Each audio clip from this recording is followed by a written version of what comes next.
Não sou pai nem pastor, apenas venho estudando a Bíblia com inteligência artificial para te trazer aqui uma visão imparcial. E aí, como é que estão? Tudo bem por aí? Hoje nós vamos continuar a jornada de José nos capítulos 41 e 42 de Gênesis, que narram momentos cruciais ali da interação que veio a rolar, né, de José com os irmãos dele. Esses mesmos irmãos que anos atrás tinham vendido ele como escravo, eles aparecem lá no Egito, vocês vão entender. No capítulo 41, 2 anos depois daquilo que tinha rolado ali na prisão, de José interpretar os sonhos e aqueles sonhos se concretizarem, o faraó também teve sonhos, 2 sonhos perturbadores na mesma noite, 2 anos depois. No primeiro sonho ele viu 7 vacas gordas e saudáveis, saindo lá do rio Nilo, seguido depois por 7 vacas magras e de aparência doentia. As magras, as doentes, vieram e devoraram as gordas, mas mesmo após consumidas, continuaram tão magras quanto antes. Já no segundo sonho, o faraó viu 7 espigas de trigo cheias e boas, crescendo em uma única haste. Em seguida, 7 espigas mirradas e queimadas pelo vento oriental que vinham e engoliam as 7 espigas mais tops. Perturbado, o faraó convocou todos os magos, todos os sábios do Egito para interpretações, mas ninguém conseguiu fornecer nenhuma explicação satisfatória.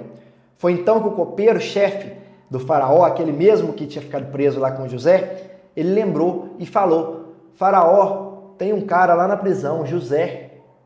Este ordenou então que o trouxessem imediatamente. O faraó mandou: traz esse cara então, se ele é bom para ler sonho, está lá na prisão, né? Retirado da prisão, barbeado e vestido adequadamente, colocar ele de frente para o faraó.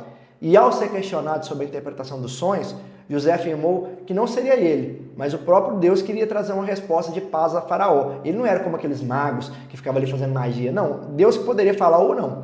José explicou que ambos os sonhos tinham o mesmo significado. Deus estava mostrando ali para o faraó o que ele ia fazer. Haveria 7 anos de grande abundância em todo o Egito, seguido por 7 anos de fome, que consumiria toda a fartura anterior.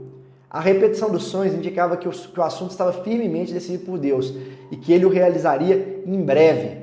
E aí, José foi e aconselhou o faraó a procurar um homem sábio e entendido para poder administrar o país, estabelecendo comissionários para recolher 1/5 da produção durante os anos de abundância e armazenar esse excedente em cidades específicas. Para quê? Para isso servir de estoque. Esse estoque ia servir de reserva para os anos de fome, evitando que o país fosse todo arruinado pela escassez. Então José trouxe essa visão. E aí o faraó ficou impressionado com aquilo ali, tanto com a interpretação de José, quanto com o conselho dele. O faraó achou bom, e ele reconheceu que o Espírito de Deus estava em José. Ele falou: só pode ser Deus com esse cara, não tem condição. E assim, ele foi lá e nomeou José como governador de todo o Egito, colocando de novo, tirou da prisão para ser governador, pois ele é uma posição de autoridade, apenas abaixo do próprio faraó. O faraó entregou a José o seu anel, vestiu-o com roupas de linho fino e colocou nele um colar de ouro no pescoço. Olha só, Deus tirando lá do pó de novo e levantando José.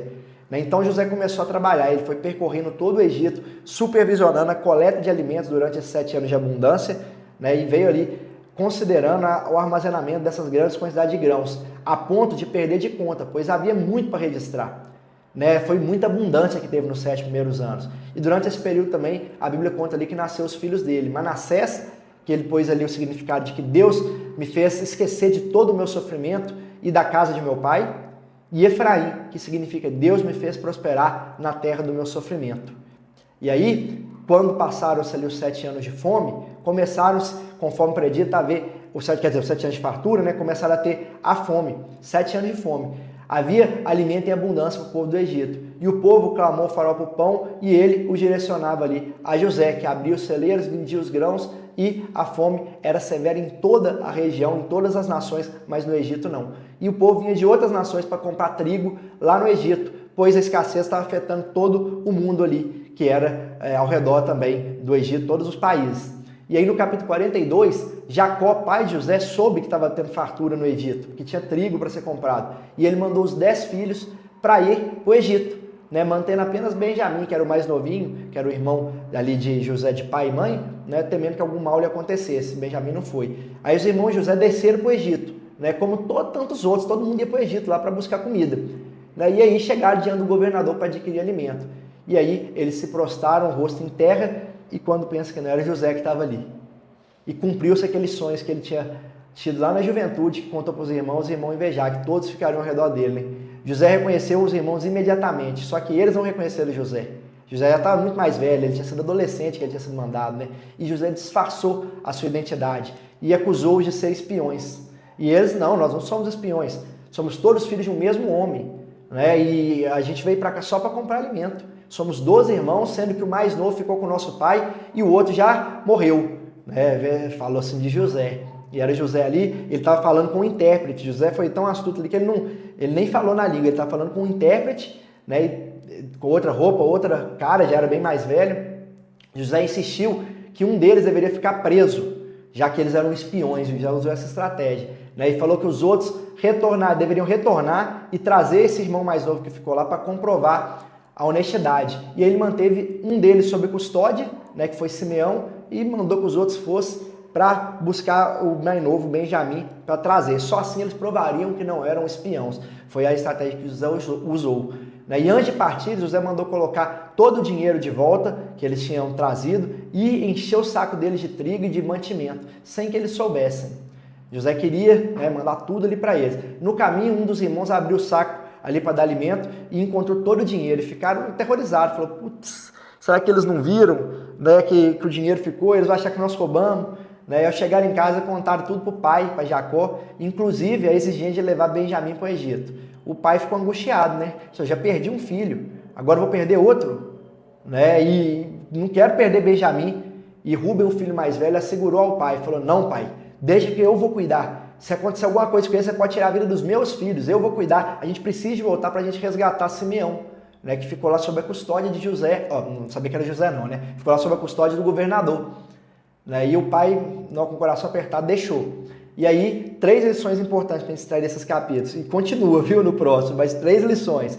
A sabedoria nos eventos humanos, a maneira como José foi levado de prisioneiro a governador do Egito, demonstra que mesmo em circunstâncias adversas, desafiadoras, há um propósito maior em ação. 2.